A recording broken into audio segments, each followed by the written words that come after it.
Egunon, es un momento interesante y oportuno para recomendar Archipiélago Gulag de Alexander Solzhenitsyn. Esta es una edición comprada en segunda mano que, bueno, como se puede ver, bueno, está un poco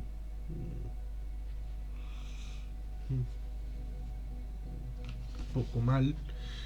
Ya se compró así y da pena el poder siquiera echarle un ojo a esta edición de 1973.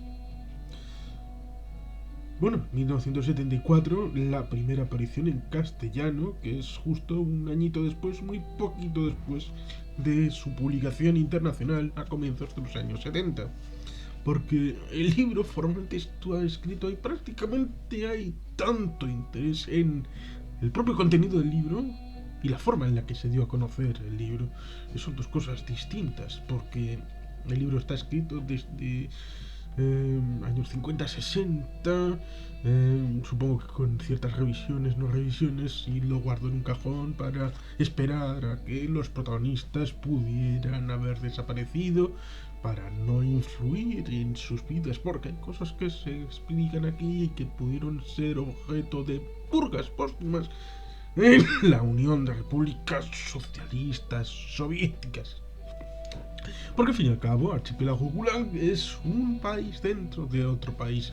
Es ese archipiélago de islas de los campos de concentración que el stalinismo heredó del leninismo y el leninismo heredó de los zares, como la policía secreta, esa que acabó por escribir los protocolos de los sabios de Sion, luego endosándoselo a los sionistas, que simple y llanamente, como Mario Escobar pudo hacer en un libro, lo único que quería realmente era poder vivir en una casa tranquila, que es al fin y al cabo lo que quieren todos los seres humanos. Un lugar donde descansar, vivir, prosperar y crear riqueza. Archipiélago Gulag sería esa clase de experiencias en las que eres una persona que está en la guerra, como por ejemplo el propio Solzhenitsyn, y escribes una carta a tu madre o a tu compañero amigo de toda la vida que está en otro regimiento en el combate con el nazismo, y le dices, por ejemplo, los rusos hemos demostrado valor, hemos demostrado capacidad de arrojo, valentía y ser capaces de mantener nuestro compromiso y gestionar nuestra libertad. Y por tanto, Stalin seguro que va a, después de esta guerra, abrir las vías a una democracia en la Unión Soviética. A este, quítamelo, llévamelo a reclutamiento al Gulag. Será ciudadano del Gulag. Primero le acaban por. El inicio del libro es. ¿A mí? ¿Por qué? ¿Por qué a mí? ¿Por qué? Ah, luego se hace otro chiste después. Oh, 25 años, te han echado 25 años. Ah, ¿por qué? Por nada. Ah, no, por nada echan 10. Esas ideas que son la cara B cuando Stalin muere y se relaja supuestamente el régimen y entra en estancamiento, con Brezhnev sobre todo, a partir de la caída del 64 del camarada Sergeyevich Khrushchev, es el patronímico Sergeyevich, hijo de Sergei. Bueno, señor Leonidas Brezhnev, bueno, será el epítome de esa idea de os habéis vuelto flojos, pero la cara B es que durante el stalinismo y antes, porque se pone el foco en el 37, 1937, pero también hay Archipiélago Gulag entre el 18, el 19, sí, incluso dentro de la guerra civil soviética. Porque estas purgas preventivas, un poco a lo Minority Report, están incorporadas y por eso es interesante leerlo. en base a la autofustigación del odio, de la represión, del autodestruccionismo de una sociedad en la que se miraba preventivamente al otro y se le metía en la cárcel por lo que pudiera pasar, en el concepto de prefiero tener a 99 personas en mi memoria de haber sido condenadas injustamente, pero haber detenido a un espía. ¿Qué clase de justicia es esa? Porque es una herencia que Putin ha rescatado como los stalinistas rescataron del zarismo. Lo mismo que la proyección geoestratégica hacia el exterior, la versión interior sería estar relacionando el concepto de justicia con los gulags, porque gulags es la forma de acrónimo respecto a los campos de concentración, porque pareciera que cuando se dice en algunos lemas por un país sin cárceles, pero con gulags, con cárceles del pueblo. Eso es importante tenerlo en la memoria. La versión de que el imperio soviético era un imperio con grumos. Grumos hacia adentro y grumos hacia afuera. Evidentemente, si vamos a Víctor Suvorov y el libro El rompehielos que está tratado en el canal de varias maneras, tenemos una respuesta respecto a Stalin's culprit.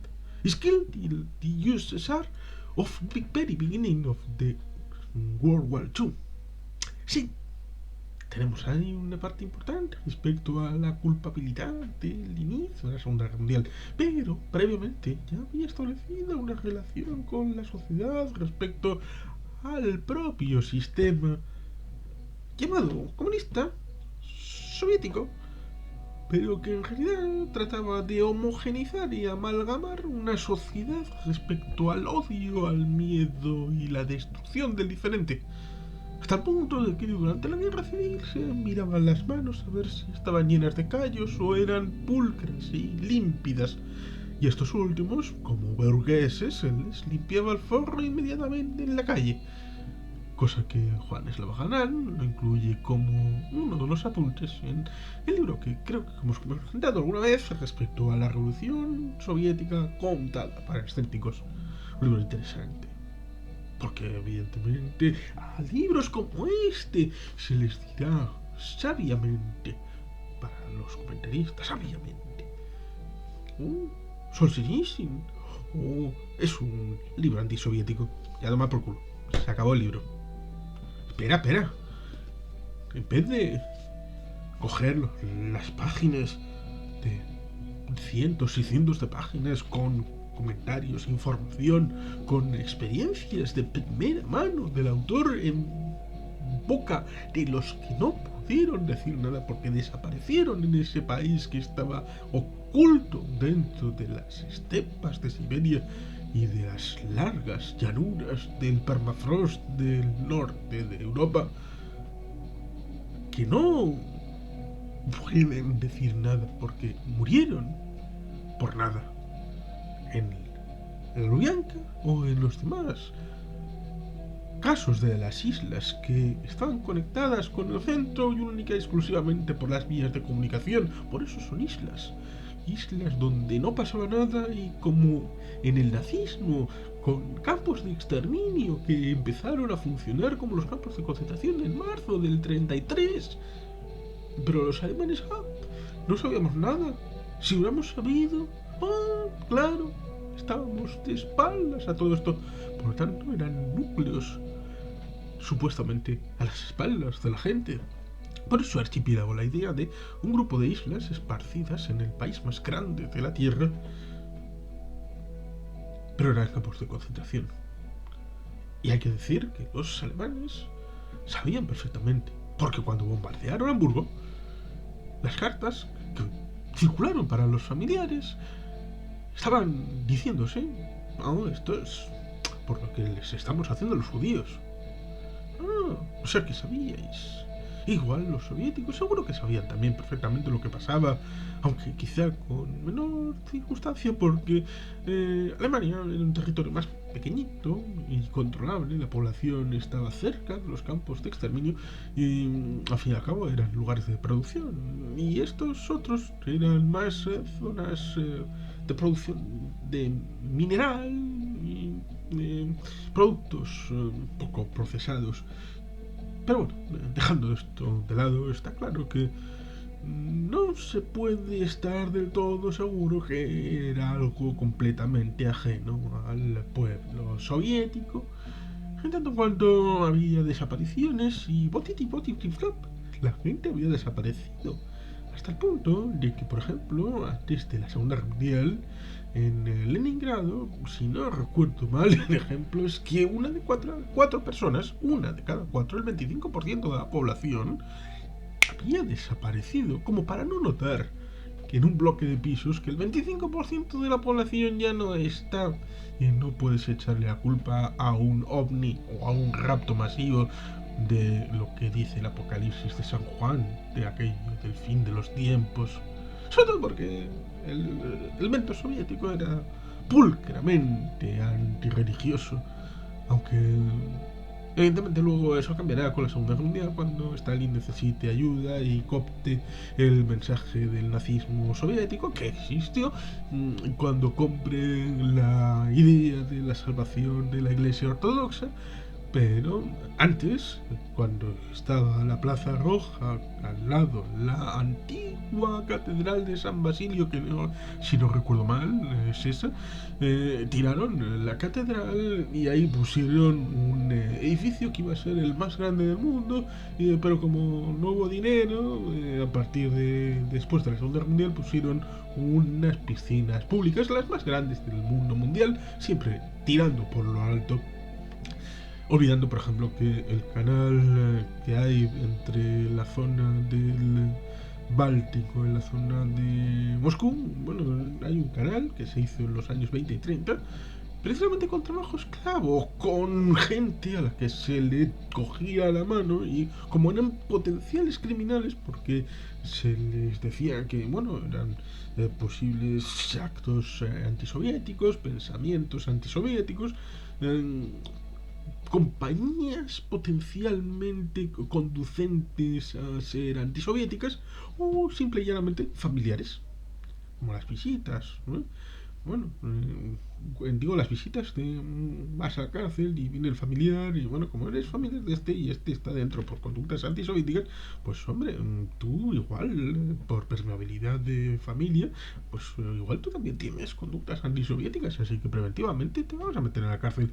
O porque, bueno, igual como tienes al familiar dentro, igual tienes una idea, como por ejemplo la tuvo Vladimir Ilich Ulyanov respecto al hermano que intentó contra el zar y le cogieron antes de Nintendo, y por lo tanto el hermano Vladimir se radicalizó y ya sabemos cómo acabó la cosa con la revolución de octubre, que en realidad era un golpe de estado porque la verdadera revolución era de febrero de 1917.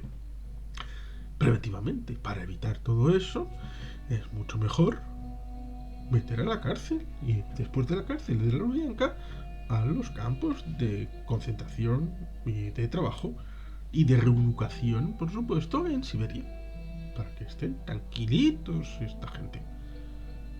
Es un sistema cruel, un sistema que necesita ser recordado, un sistema que es del propio Estado.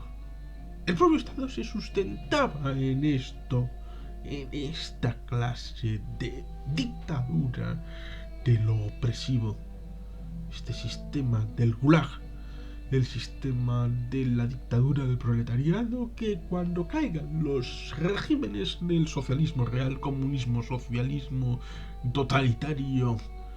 Por ejemplo, la última entrevista de uno de los compañeros del señor Mikhail Sergeyevich Gorbachev, que era alguien que había sido purgado, pero purgado porque no lo habían metido en un gulag porque era demasiado importante. Habían cogido y le habían enviado desde la altura del poder en Moscú a Canadá, como embajador. Oh, tú eres occidental, pues te has vendido. Bueno, pues te mandamos a Occidente para que no toques un poco aquí. Y además te enviamos a un país que hasta los años 70 y 80 era medio socialistoide, como era la Canadá de los años 60, 70. Bueno, pues fantástico. Ahí, al norte, a un país que no importa.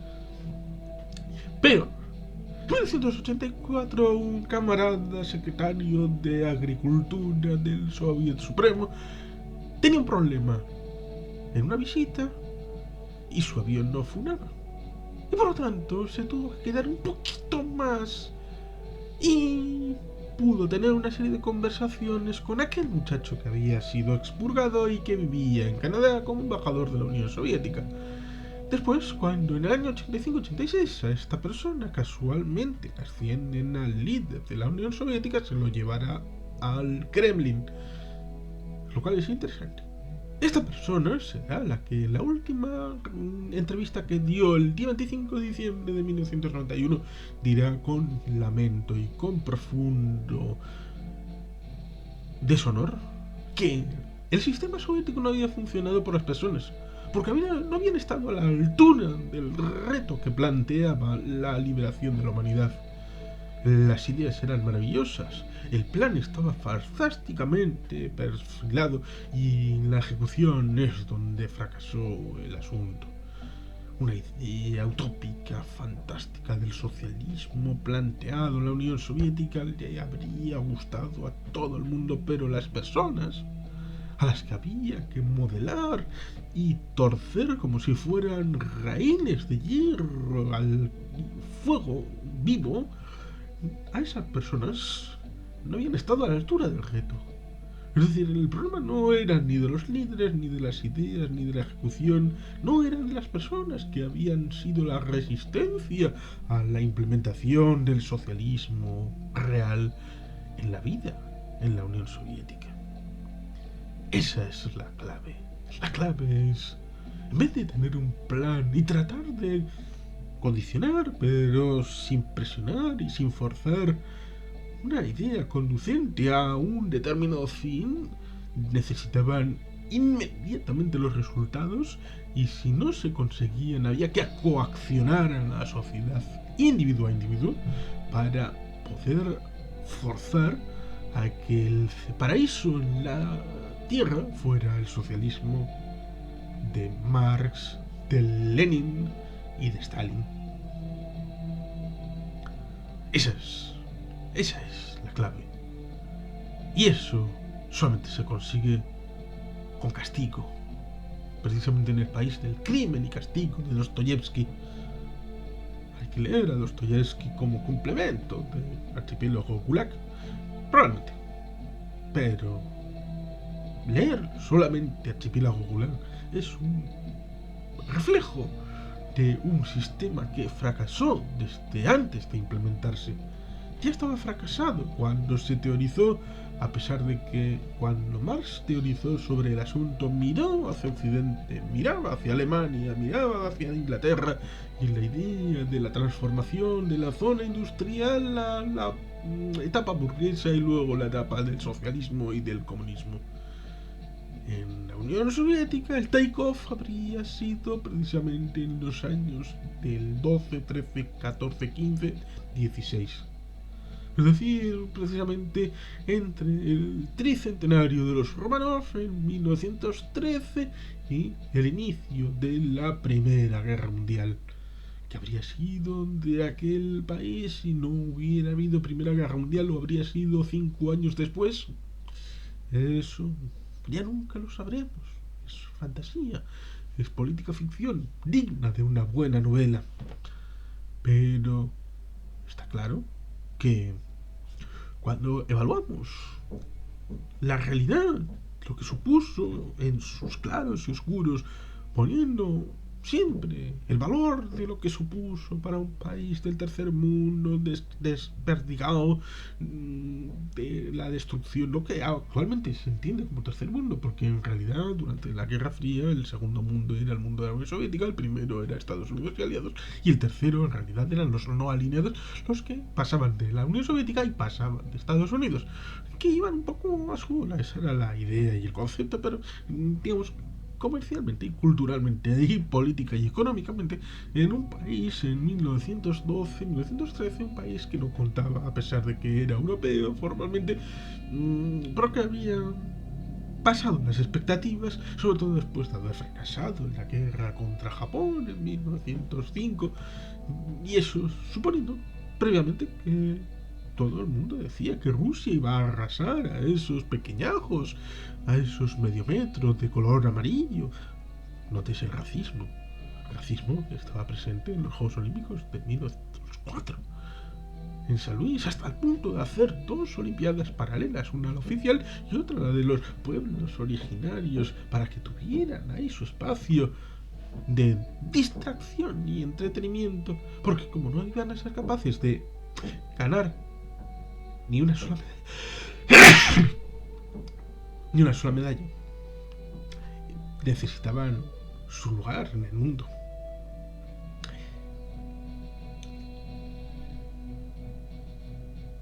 La Unión Soviética.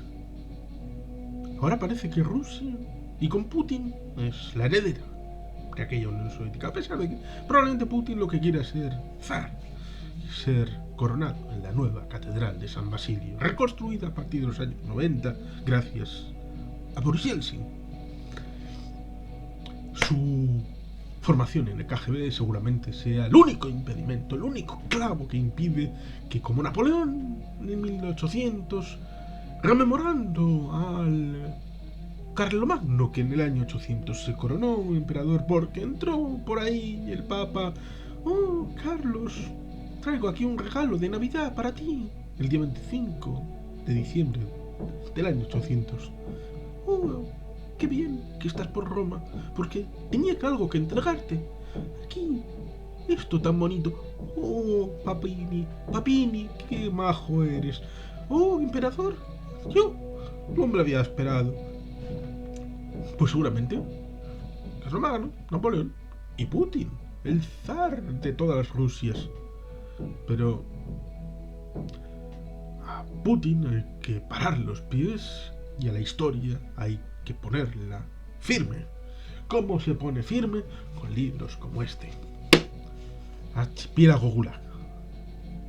Un libro sentido, sensato y exponiendo la podredumbre y la mugre de un sistema que estaba fracasado antes de nacer, pero que nació y aún así trató de sobrevivir con la única forma posible de hacerlo: amedrentando al personal, destruyendo carreras y metiéndolos en la cárcel, y a un sistema de gulags, de campos de concentración, que no desmerecen en nada a los de su hermano gemelo univitelino, la Alemania de Hitler. Y por eso, en memoria del día 23 de agosto del año 1939, en donde se pactó el pacto, aquel Molotov-Ribbentrop, para la destrucción acordada de Polonia, tenemos el día 23 de agosto de todos los años, gracias a la institución europea legislativa, el Parlamento Europeo. El día 23 de agosto de todos los años es el día de la memoria de las víctimas del nazismo y del estalinismo. Y este libro expone unas cuantas del lado del estalinismo, que las tuvo, y muchas. Hasta el punto de que hay más víctimas del estalinismo que del nazismo. Piensen en ello. La historia del siglo XX amerita ser honesto, transparente y reflexivo. Y sin más, es que ricasco, agur orobat, Betty Helpien, y por supuesto, lean Archipiélago Gulag. Imprescindible.